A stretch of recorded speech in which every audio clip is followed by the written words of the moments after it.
संक्रांतीच्या दिवशी रडवायचं काम मला ह्या कांद्याने केलं, ते शुभकाम.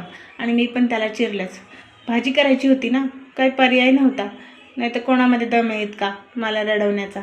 पण आहेत बरं का, असे पण माणसं आहेत जे गोड बोलून काटा काढतात, त्या टाईप. अशी गोड बोलणारी माणसं आपल्याला ना त्यांच्यापासून सावध राहिलं पाहिजे.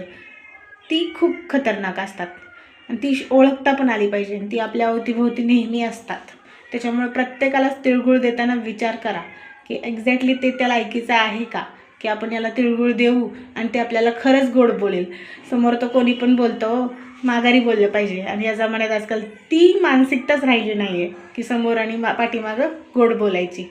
असो, तो वेगळा भाग आहे. चला, आज मकर संक्रांतीनिमित्त पनीरपुरीचा बेत होता.